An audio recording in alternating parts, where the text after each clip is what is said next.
Paradajz je biljka koja je neizostavna u svakom vrtu, ali za dobar urod i zdravu biljku potrebno je ipak pravilno odraditi bitne korake kod uzgoja.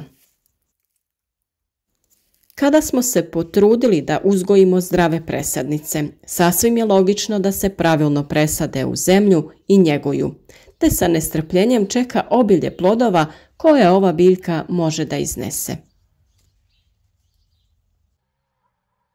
Vjerovatno ste čuli kako je duboko sađenje paradajza apsolutno neophodno.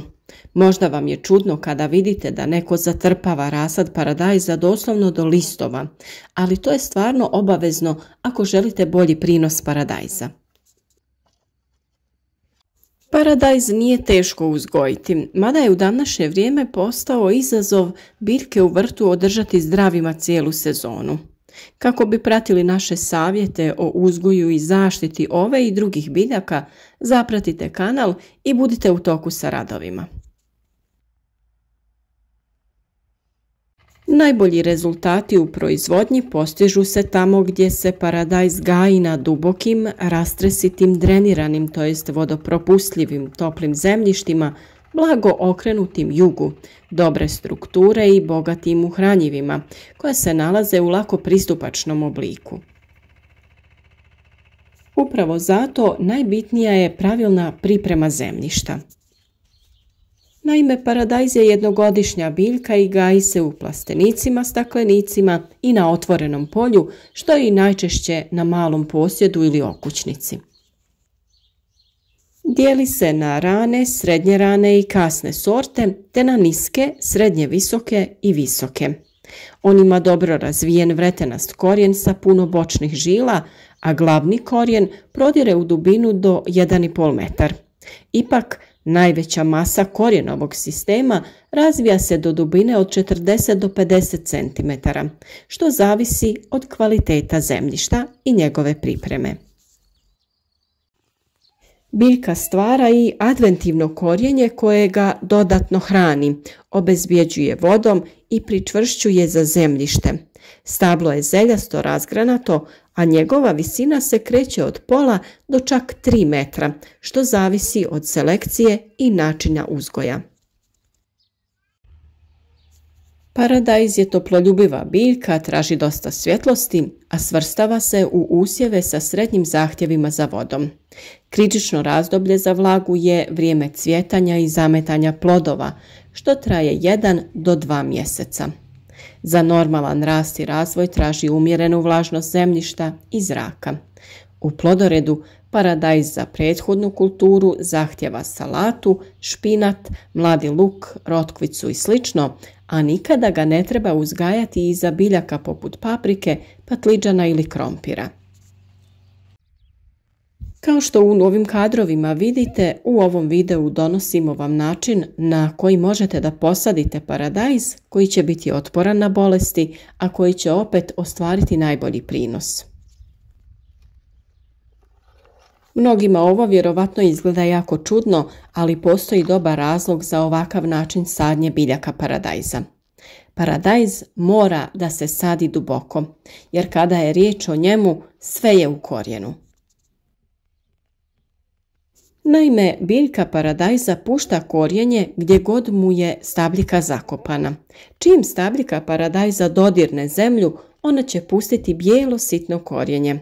Paradajz preko tog korijenja, kao i svaka biljka, uzima iz zemlje ono neophodno za rast i razvoj. Što dublje zakopate sadnicu paradajza, ona će razviti veći i jači korijen. Što više korijena ima, paradajz će moći da apsorbira više hranjivih materija i naravno vode.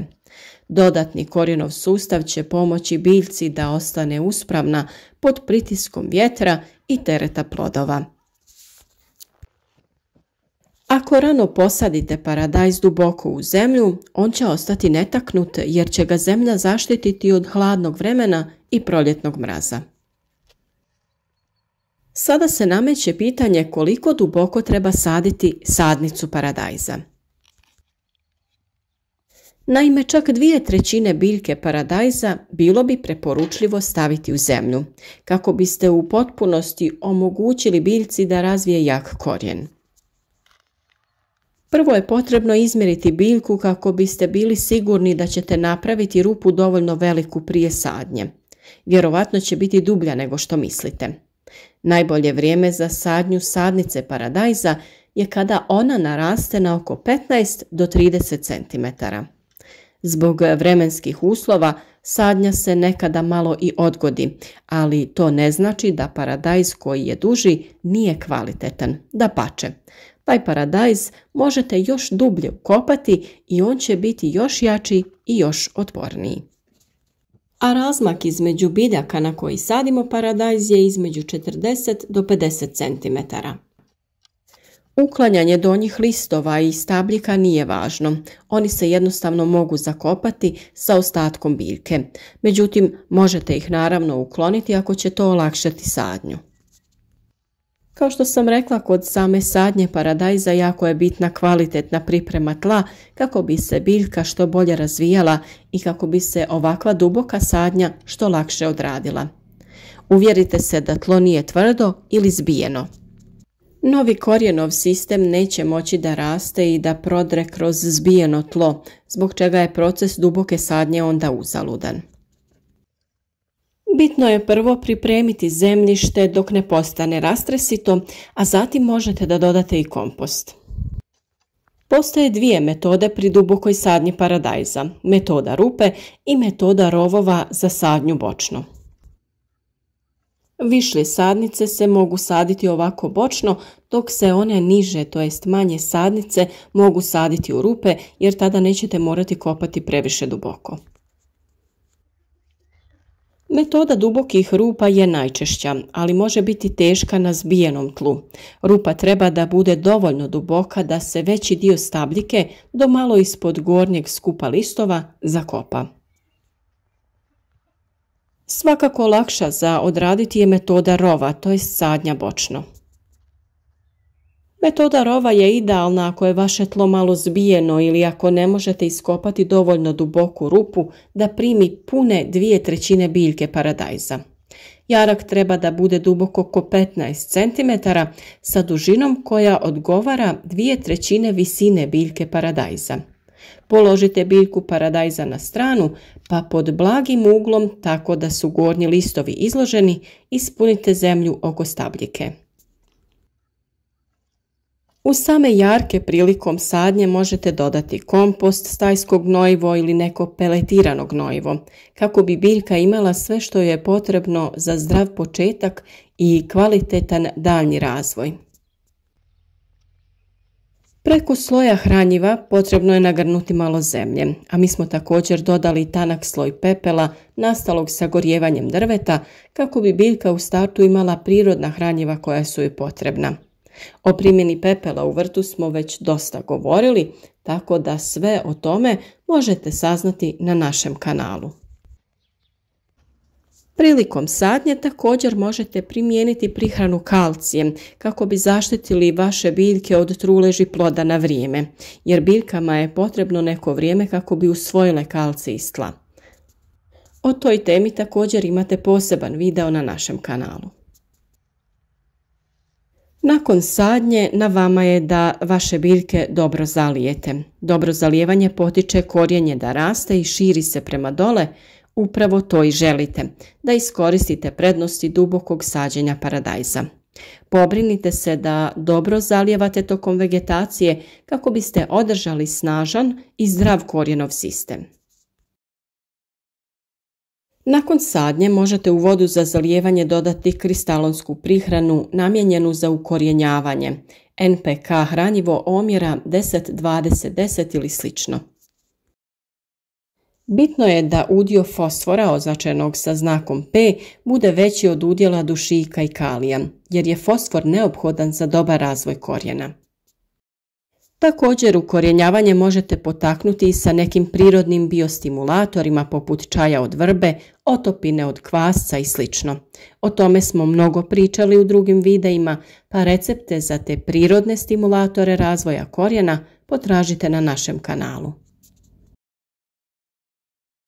Biljke koje su posađene polegnute s vremenom će da se isprave rastući prema suncu, ali nosači poput nekih štapova ili drški pomoći će paradajzu da raste uspravno.